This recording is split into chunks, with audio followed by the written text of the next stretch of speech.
Welcome to the Be the Solution podcast. I'm your host, Maria Quattrone. And today, here's my quote for today. If you don't like something, change it. If you can't change it, change your attitude. Maya, today we welcome my guest, Paul K Conti Jr., the prospective coach. Welcome, Paul. Thank you very much. I Thank, appreciate it. thank you. I'm excited to talk with you today. I Likewise. never heard the perspective coach. So we're going to dive right in, Paul, and get right to it. So, what is a perspective coach? From my perspective, From your essentially, perspective, yeah, please. essentially what's happened over the course of 20 years coaching different professionals, you tend to get feedback like, I never saw it that way. That's a unique perspective. That's a very unique way of seeing things, Paul. Enough people tell you that, and you're like, okay, I'm a perspective coach. I essentially just adopted it because so many people were telling me that I have a unique way of seeing things, and it helped them either personally or professionally. That's how the name came to be. And it continues to hold strength even in today's world and today's economy by the grace of God, just looking at things differently. A lot of people say, wow, you really think outside the box. And I jokingly call the box the coffin. Because if you're in the box like everybody else, you're dead. And the box is shaped like your business card. So the joke is get out of the coffin. Or most people don't even know how to think in the box, let alone get outside of the box. It's all these little things here that just shed light on a different perspective, a different lens, if you will. The quote that I said today, and I picked this quote for you. If you don't like something, change it. If you can't change it, change your attitude. Love it. Maya Angelou. I'll add to that a little bit. So here's what I say all the time in opening of all of my coaching calls, just to set the tone and the proper framework, if you will. So circumstances beyond my control have no control over me. So what that does is start to recognize, especially in the real estate industry, you can't control the interest rates, inflation, or inventory. Those are the three I's that were being thrust upon us and attempting to scare us from either the government, the media, whatever the case may be. So what we do is we take our time, take a breath, and analyze that. Can you change the interest rates from where they are back down to 3? No, which means you can't control that. So it has no control over you. Can you reduce the price of eggs from $15 a dozen to back to $2 a dozen and bring down the inflation? You have no control over that. So therefore, it should have no control over you. If we don't frame the environment will frame us. And nobody wants to be framed. So your statement is so true. Well, let me add this. I'll share this with you. No setup at all, Maria, because I didn't know you were going to make that comment about attitude, but this would be a good one, a good segue. If you look at the word attitude, timed perfectly, good cue, right? If you look at the word attitude and correlate the numeric value of each letter with the value of the alphabet, and A is the first letter of the alphabet. A T is a 20, an I is a 9, T is a 20, U is a 21. It equals 100. So I just add the percent symbol and say we need to have a 100% attitude of gratitude. We don't have to do anything because that's a chore or a task. We get to. Everything's a gift. I get to do these things. I get to do this. This is an honor for me to be here today. This was a gift, right? So I don't have to do anything. I get to. When you start to look at things differently, they start to appear differently. But I just love the word attitude, that it equals 100. Always cool. You set it up. I just ran with it. I already had this. I had these yellow stickies all over my coaching walls because I bring people back to the fundamentals, if you will, and pull one of those things up to help them. Let me just stick this back on the wall. Pretty cool little thing with the word attitude. I love that. So talk to me a little bit more about what does that mean? You bring people back down to the fundamentals. If you watch professional sports, and you don't necessarily have to, but whenever you have a team, a coach, a player who has been experiencing a losing streak, if you will, and they are interviewed, what's the problem? What are you doing? They always say, well, we just got to get back to basics. We just got to get back to the fundamentals. You hear that all the time. And I'm like, you're not supposed to leave the fundamentals. You're never supposed to leave the basics. The basics are what bring you to that next level, but don't ever walk away from them. So the joke or the slang or the word or the phrasing would be master the mundane. Master the mundane. Never allow those things to escape you and get caught up into where you ended up going. The fundamentals is where you should never leave. The basics, if you will. Attitude, perfect example. yet so many do.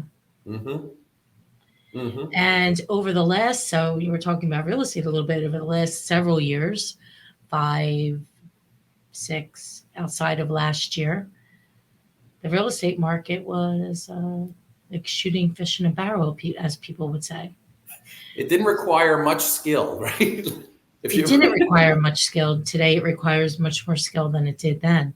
yes. So you see a lot of people floundering around, literally, trying If to they figure got out. involved in the past, like you said, 3 or 4 years, it was a false sense of security. And I'm not the guy that says when you're getting involved, don't get used to this, it'll never last, because that would be looking at things in an opposite manner, right? I don't want to be negative. I don't want to be pessimistic, if you will. But the reality of the situation was something we have never experienced before. So this is either going to run for the next 10 or 20 years and you're going to have a euphoric real estate career, or let's capitalize on everything that you've now experienced and are experiencing and build on that. Because if and when this thing turns right or shifts or falls off a cliff, we have to have a very stable platform so that we're not subject to the government, the economy, the interest rates, or things that are beyond our control. And now we're relying on those things to predict our future. Many agents are like waiting for the interest rates to come down. Many mortgage professionals are thinking, okay, I'll have my career back if they just lower the interest rates. So you're telling me that you have no control over your future and the outcome of your bank account, when in reality, you always had control, but you released that control to a different authority because it was a little bit too easy. And seemingly could be this way for years. And now there's been what? A hard turn right. And people are having a difficult time adjusting, which brings back the perspective of one of the questions I ask many agents, quite simply, is do you have a board of directors? Do you have people that are in support of your corporation? And they usually have to think about that one, because most real estate agents treat real estate as an independent sport. I don't believe that it is. And in real estate, you would know better than anybody. You tend to feed an awful lot of people. The joke is, you work for the Red Cross Realty. You feed so many families with a real estate transaction. Title, inspector, insurance, lender. I mean, you name it, the list goes on of how many people earn from your efforts. Well, the question then is, how many of those people now are contributing back to the corporation? I'm not talking about a brown bag of money behind the shed. I'm talking about intimate discussions on saying, Maria, thank you so much for providing for my family and my business and my bank account over the past 5, 8, 10, 20 years in business. Thank you so much for helping me put my children through school, helping me make my mortgage payment, Maria. I'm indebted to you, Maria. How can I contribute to the growth of your business? Not today, not in these difficult times, all the time, like you've always been there for me. How can I do that? So in reality, we have people in the real estate business that have been feeding off us, and now they're waiting for more and it's not coming, and they're getting nervous as well. Well, if we recalibrated the actual corporate structure, we would recognize that some of these people, as beautiful and wonderful as they are, especially in their service, but were they actually contributing to the growth of the corporation or just providing a service? There's a difference between using people out of convenience and contribution. Don't get it clouded. Convenience will get you in trouble. Contribution means stability, strength. I can get through any economic tsunami because I've got a team of people that are all helping the corporation grow. For many agents, that's just not the case. There's a lot of validity in that. I'm going to go back to something that you said earlier about control. And I keep it very simple. Control the controllables. And the only thing that you can control is yourself and your actions, or lack thereof. So we make our own economy, right? Our economy is, we decide what that's going to be. Sometimes, I think you probably agree with this wholeheartedly, that we have to get out of our own way. Maria, every morning, and I'll keep quiet after this, every morning when I say my prayers, Lord, protect me from me. Protect me from me. That is right. Sometimes we wake up with the enemy. It's us. I'm tired. I don't feel good. It's cold out. It's snowy up there. I don't really want to talk to this way. We will talk ourselves out of getting out of bed. So I'm like, oh, please. There's a book I just started to read, The War of Art, and it talks about reluctance. And reluctance is the biggest killer of everything.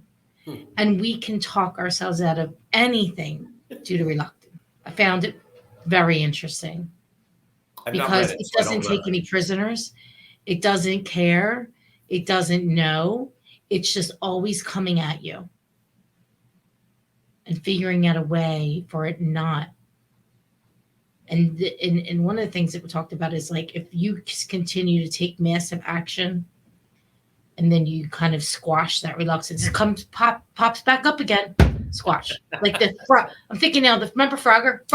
It's like a whack-a-mole, right? So yes, reluctance.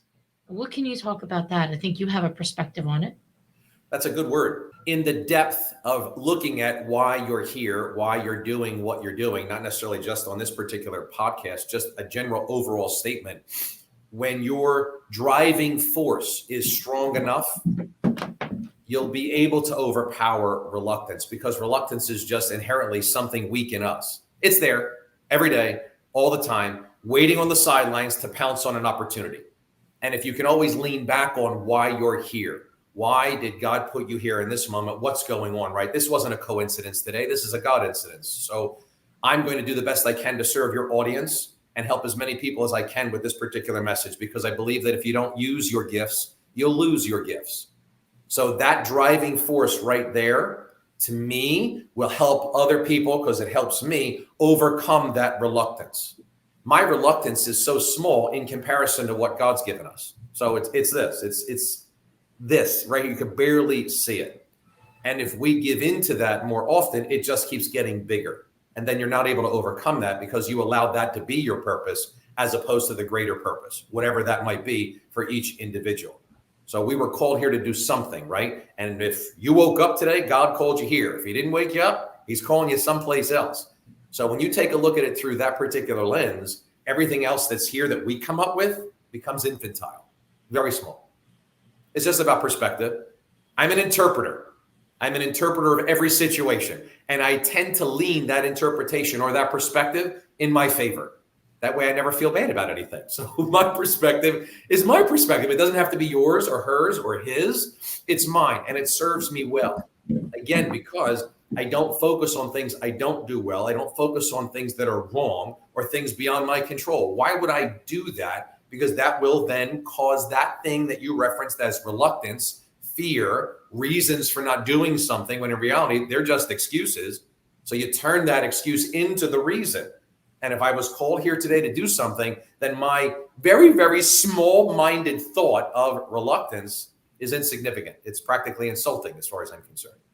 So it will not overpower you or me or anybody else. But that's because I've released myself to a bigger authority that says, I put you here for this reason. Go. Yeah, I get it. I understand. I think that finding your mission, what is my mission? Why am I here? I don't think it's my mission. I think the mission was given to me, and that's part of the balance between. Right. So how do people? That's my question. Yeah, it's a question. How do people know? I'm not quite sure how to answer that for other people, but here's from my take, right? If what you're doing is really difficult, really hard, constant hurdles, constant pitfalls, stress that causes illness, aggravation, if that's what you constantly experience, you're probably not in the right lane. Because when you're doing what you were put here to do, things become quite easy. And I will interpret easy because that is subject to interpretation as well. Is this particular economy for many real estate agents easy? So on the surface, no, because they're making less money. But in reality, in the depth of that question, yes, because what you're doing right now, you weren't doing when you were busy. And right now, we need to have a slowdown. Every business goes up and down a little bit, right? So when you are now a little bit lower, that's the time to reflect, reload, recalibrate, get stronger, smarter, do more homework and research, and fortify the corporation. So that when this happens again, and it will in another form, you are not only prepared, but you excel. And other people then are more attracted to you and want to be in your presence because you're leading a path and making a way for them they couldn't have done on their own. I believe everything is subject to interpretation. But I will say this, I don't ignore physics. Are there less houses to sell and buy right now? Yes, as a general rule of thumb, nationwide, less inventory. Can I control that? No. Is the inflation causing some people to be a little weary of buying or selling?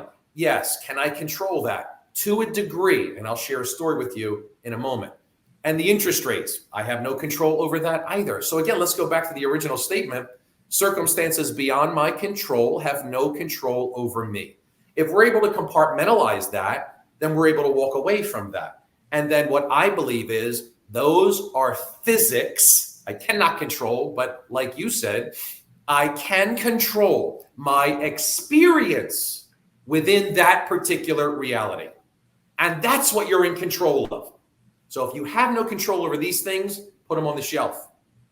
Get them out of your head, get them out of your heart, get them off your belly. You're good. Now, what are you going to do within this environment, this framework, to take control of that, to not let somebody else or something else tell you what your future is going to look like? Deep. You want to get right into it, Maria. I don't know. We're in the deep end now, baby. I don't. It's all good. Settling in. Oh, I love it. So as an example, and doing a lot of this right now. So I have a very big push on my coaching calls. November, December, January, February, we're really, really hoping, and I shouldn't even say hoping, we're engaging, we're challenging, we're assisting agents in particular to build the partnership with their accountant. Most real estate agents are not getting business from their accountant. That accountant, from my perspective, is a board member, going back to the board of directors. Well, my thought process is this. If you're the owner of a corporation and somebody is making money from you, they are an employee of the corporation. If you earn from me, you're going to learn from me. So when we take inventory and I say to you, let's take a look at all the board members that are attached to the corporation. Anybody that makes money from this corporation, personally and professionally. For the sake of example, we're getting ready for tax season. So I'm now really giving a great big push to help people create the partnerships with their accountant. When we take inventory, we recognize that you may have had an accountant for 2 years, 5 years, 10 years in real estate. When you take inventory, we recognize that you're paying that person for a service, but they're never contributing back in any way, shape, or form. We see them as an accountant. I see them as an employee earning from the corporation who happens to get to do your taxes. And when they contribute back to the corporation, they can continue to get paid by the corporation. Now, do they have a buyer or seller like that? Possibly. But if you take a look at the nationwide statistics today, I believe for every 100 people surveyed, 3 are going to buy or sell in 12 months. Normally it's about 7%. Let's just say it's around 3. Well, if it's around 3%, because I pair data with possibility, how many clients does your accountant have? Most people cannot answer that question. So how do you know what the expectation is of a partnership with your accountant, who intimately knows what you do for a living because they file your taxes? The average accountant should have about 300 clients, average. So if we go back to the data, the possibility tells us that if he's got 300 clients, he has possibly 9 clients for us this upcoming 12 months, based on the nationwide statistic. In some areas less, in some areas more. And yet year after year after year, we pay this guy or this woman to do our taxes, and they never give anything back to the corporation. And they have your clients, and they know about it. They file their tax returns as well. So something so intimate as that is overlooked because we're chasing a paycheck as an agent. We're looking for a buyer or seller. That's the equivalent of a cup of water as far as I'm concerned. How about the accountant could be seen as the waterfall? This guy or this girl that has 300 clients possibly has a client for you almost on a monthly basis if you look at the data. And then maybe even he's filing tax returns for a prominent divorce attorney in your backyard. The divorce rate's the highest in history since COVID. We all know what happens during a divorce. Somebody's got to sell, somebody's got to buy, somebody's got to cash out refi. A realtor makes money in 2 out of 3. And yet most realtors don't know how to establish a partnership with that particular attorney who might get their taxes done by the same accountant that files your taxes and could easily make that introduction. But as real estate agents, typically we're looking for the paycheck. I profess we start looking for the waterfall as opposed to just a cup of water. Different perspective. I get it. It's also something that, I'll ask a question. Do you agree or disagree with the statement? It takes time, effort. It could take more time than going and showing a buyer a house or calling an expired listing and listing their house tomorrow and selling it in a week. Don't you need both? Are you saying it could take more time to network with your employee than it could by just helping someone buy or sell? Is that what you're saying? Yes. Okay. In essence, that is what I'm saying. Okay. I know it sounds silly, but No. I agree with you. Shouldn't you be doing both? The answer is yes. But the challenge is, first I have to identify when I'm helping somebody, do you have an employer mentality or an employee mentality? And employee is looking for the paycheck to do a good job to then have an opportunity to chase another paycheck. An employer identifies something that brings value to the growth of the organization and brings that on to help the organization. Should you be doing both? I believe that you should. However, I believe that when you spend time investing in the people that are earning from you, it's called leverage. Leverage. I realize I'm an Italian from New Jersey. I have natural leverage, right? But it's just general leverage. If you're feeding somebody else, you have leverage over them, not blackmail, not a threat, leverage. Why wouldn't somebody that's making money from you want to help you? I got news for you. They want to help you. They don't know how. And you didn't know how to teach them.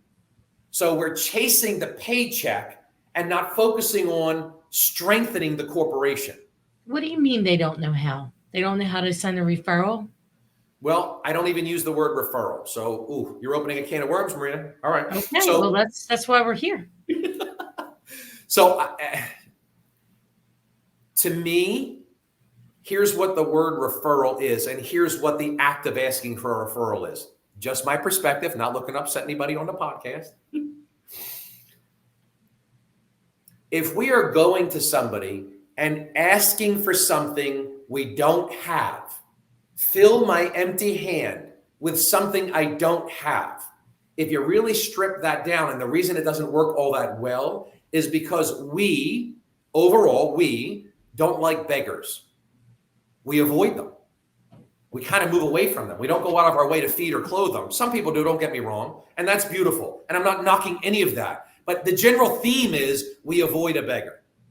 So when you go at somebody with the mental approach of scarcity, I don't have something, please fill my hand with a referral, they've heard that before, immediately box you, categorize you as someone reaching out for something, fill my hand, beggar, don't like that, but you know what I'll do? Give me your cards. When somebody says they need a real estate agent to help them buy or sell, I'll send them to you. They told you what you needed to hear, made you feel good, you gave them 20 cards, and you don't get a phone call. Because asking for a referral doesn't work. Now, don't get me wrong. Many agents, probably like yourself, very professional, 20 plus years in the business, live on referrals. People love you. You did a great job. Here's another referral. They're naturally going to do that in obligation to reciprocity. You did such a great job. I need to give back to you. They're honoring that law of reciprocity. You weren't really begging in that particular scenario. They're giving back for something gained. But when we communicate with the people that are making money from us, We have a hard time bridging that gap. So if you take a survey and ask 20 real estate agents, how much business are you getting from your accountant monthly, quarterly, annually? I guarantee it's close to 100% don't get anything. But we get referrals from people we've done a good job for. Do you see the distinction between the two? That's the difference. So we can get referrals from people that love us, that did a great job in the transaction. They feel a sense of obligation to the law of reciprocity. They're giving back something that's been given to them. But we don't treat the people that make money from us the same way. We beg them for a referral, but just don't seem to get it. Why? There's a breakdown in the linguistic execution of your ability to communicate a message to those people to help them understand what a true partnership looks like with you, with me, if you will. So if I'm going to take the time to send you clients, not referrals, we don't get paid for referrals, we get paid for clients. If I'm going to take the time to send you clients, contribute to your business and help you put food on your table, are you interested and willing to learn how to do the same for me? How about asking that question? Now tell me which one of those people says no to you. There's a difference. So think about this. If you want people to react differently towards you, you've got to act differently towards them. And if we've got our hand out as opposed to up, you're a beggar. In the sense of a closed client who loves you, you're going to get that referral. In the sense of someone earning money from you, you don't seem to get them all that often. I don't mean you, Maria, I'm making a general statement. If folks were to just sit back for a minute, I call it EAT, evaluate, analyze, and take inventory. If you just sat back for one moment and wrote down some names of people that make money from you, personally and professionally, and then next to them, write down how many transactions, opportunities, clients, other professionals they've brought to the corporation. It's an eye-opener. So we start there and say, okay, would it make sense if your accountant has 300 clients and nationwide 3% of the population is going to buy or sell in the next 12, regardless of the economy, that guy or that girl probably has 9 clients for you. That's on the surface, a little bit deeper than that. Is it possible that accountant does taxes for other professionals in the community that also have your clients? The reference was a divorce attorney. The divorce rate's the highest in history. Do you know when most divorces are filed based on all the attorneys I work with? Most divorces are filed over a 12-month period during the months of January and February. How many agents are honed in on that to identify 3, 6, 9 months later, there's a sale? What are we doing to build those partnerships? Nothing. We all know, yes, it makes sense. I should have those people. I should have this. Pauly's not teaching anything revolutionary, aren't I?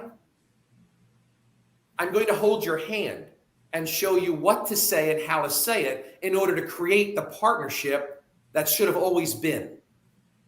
That's the difference. So this linguistic execution, communication skills. How do I communicate a message that's going to want to get people to do business with me? That's the depth of what I'm sharing with people, because they're allowing those people that earn from them to never contribute to the corporation in any way, shape, or form, because they didn't know how to approach it other than asking for a referral. I don't know how we got off on this tangent, darling. I apologize, but I think it answered one of those questions you had for me. No doubt. I think that is a valid point, and I think that, I agree with you about a lot of things, but taking time to sit back and analyze, think about what you're doing. Go slow to grow. Go slow Right. to grow. When you move into a new year, here's one of the things that I teach. It's not a New Year's resolution. It's called this year's map. This year's map. A map takes you to a destination. When I help you formulate what this year's map is, I actually teach people to do less, not more. Do less, not more, because you should be paid for talent, not time. I'm reading that book about Less Essential. It's a little book. It talks exactly about that. Less, not more. Yeah. I mean, I would like to be paid for doing as little as possible. Who wouldn't, right? Who wouldn't? Who wouldn't? I want to be paid for talent, not time. However, you've got to invest the time into the talent. You've got to perfect the talent, and that requires the time. And some people aren't willing to take a step back, go slow to grow. But right now, you've been afforded that opportunity. Most people don't have as much going on as before. This is your time to grow. This is it right here. So when you do take time away from the Netflix, Starbucks, football, baseball, whatever it is that's a distraction, because we do have an addiction to distraction, if we're able to eliminate those things, all of a sudden you freed up a lot more time. So you're actually doing less, not more. Less things that are distractions. And when you now have the extra time that was always there, you were just giving it away to something or someone else, you easily can foster those partnerships. And it's a lot more fun to work in that capacity. Say that one more time. It's a lot more fun to work in that capacity. I believe so. Yes, I believe so. Because you're working in flow. Hopefully you're in flow. Also, things become easier because you're not doing the people like to call the hustle and grind. You get burnt out. Well, just my 2 cents. I've been there. I agree. But we do know that the hustle and grind does work, right? So Sure. it's what as you get older, that doesn't become as appealing. I'm not referencing you, I'm referencing me, right? At 55 years old now, my perspective is different now than what it was 5, 10, 15, 20 years ago. And now I start to value time more than money. I didn't when I was younger because I'm an imbecile. Look at this, it's going to continue forever. This is magnificent. I don't have the perspective of a 55-year-old at 25 or 35. So that growth, that time on the planet, that wisdom has altered my perspective, recognizing that I value time more than money. And the joke, another thing that I coach on all the time is people make this statement that time is money. I couldn't disagree more. It doesn't mean I'm right, Maria. It's just my perspective, but time is money. No, it's not. I don't believe it is. I believe time is priceless. Time is priceless. I'll give you an example. Not you, but if I was to give you $1 million, $5 million today in cash, here's $5 million cash. But tomorrow morning at 9 a.m., there's going to be a car accident and you will be killed. The only way to avoid that car accident is to give me the $5 million back. You give it back like that. So if money was more valuable than time, you'd keep the money. But if I told you your clock was finished tomorrow, you'd give me the money. So time is priceless. So I make that distinction that we first got to understand that. I didn't back then, I do today. So now what I do is I don't teach people how to work harder or smarter. I don't subscribe to that. Be more efficient with what you're already doing because time is priceless. And as you become more efficient, like now we come into tax season, what a magnificent feeling that your accountant is about to talk to 100 people this month.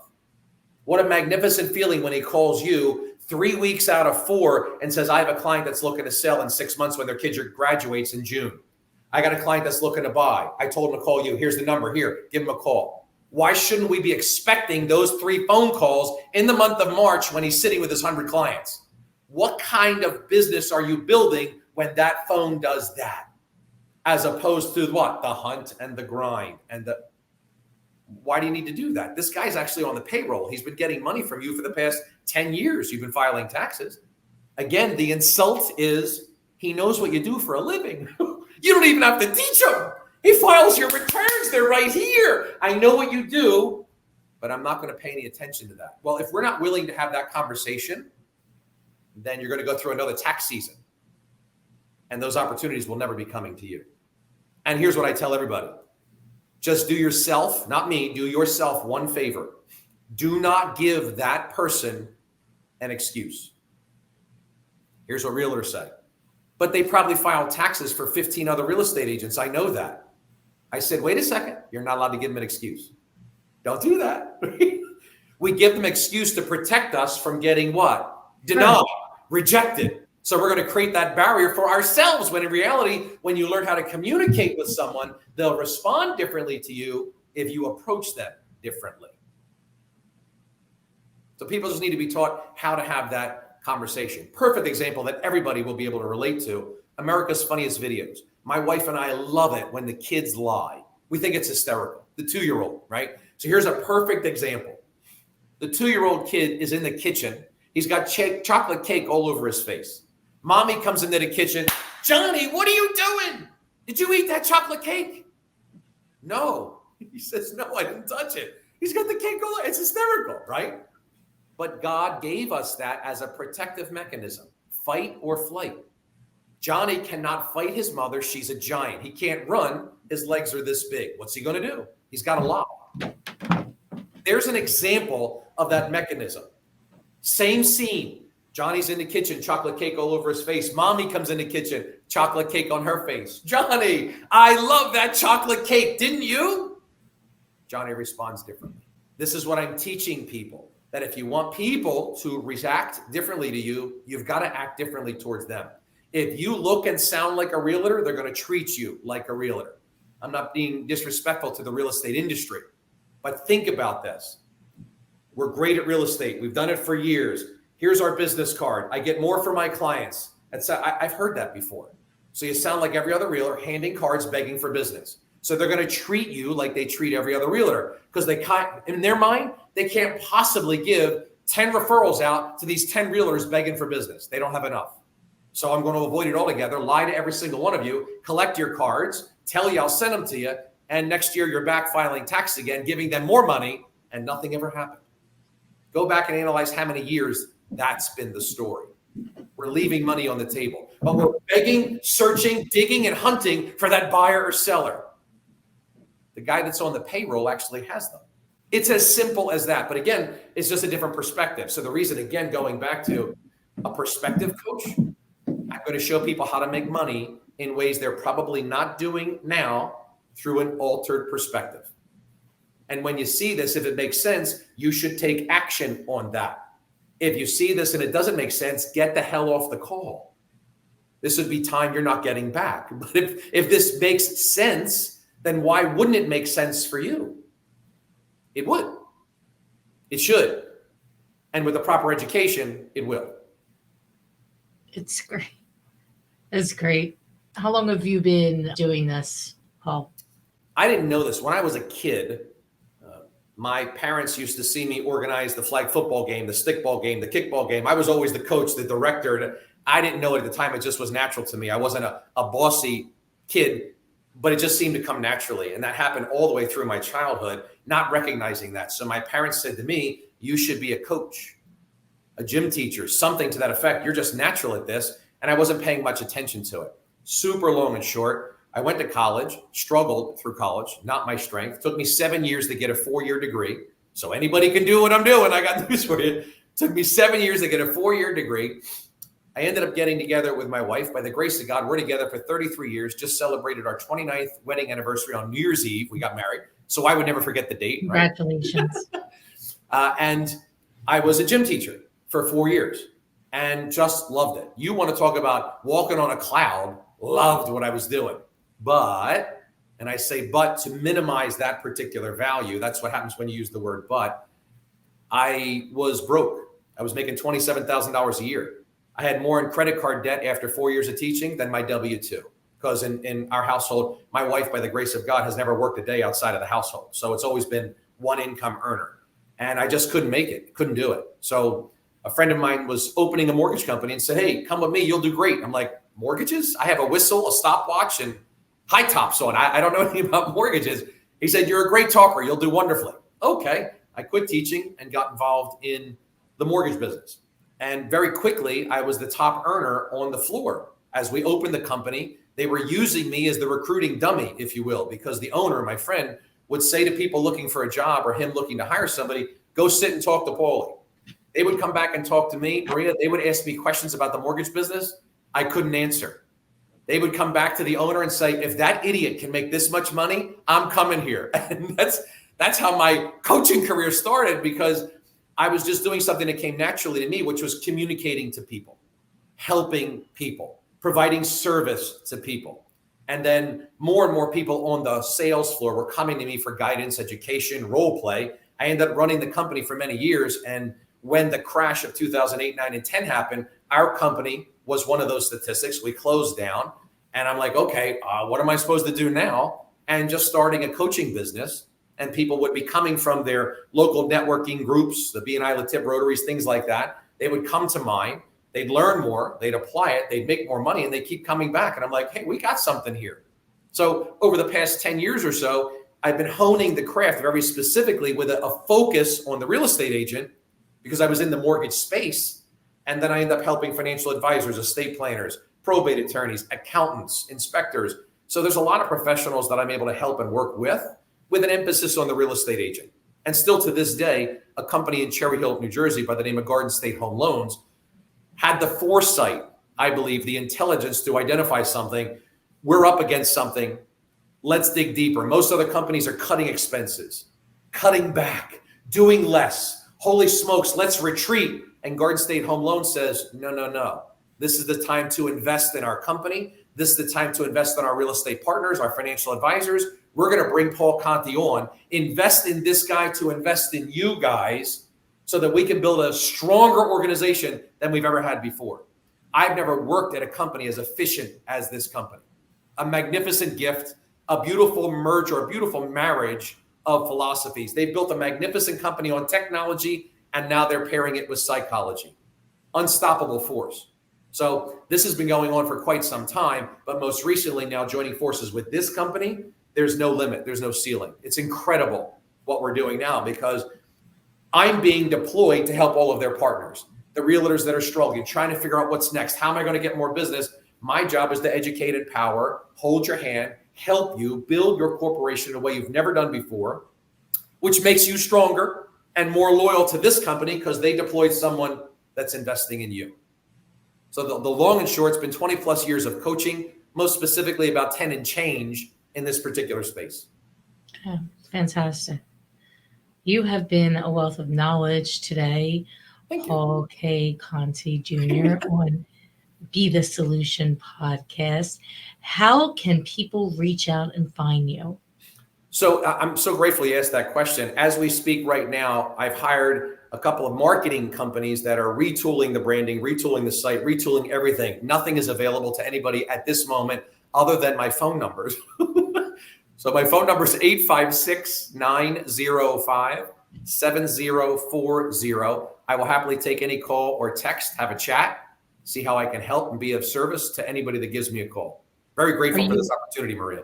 You're welcome. Are you on any social media? Yeah, so my daughter helps run all of that because I am a little clueless in that particular space. There's an Instagram, there's a YouTube channel being rebuilt, Facebook. I think they're doing Twitter. I'll have to circle back with you to give you all that stuff. Okay.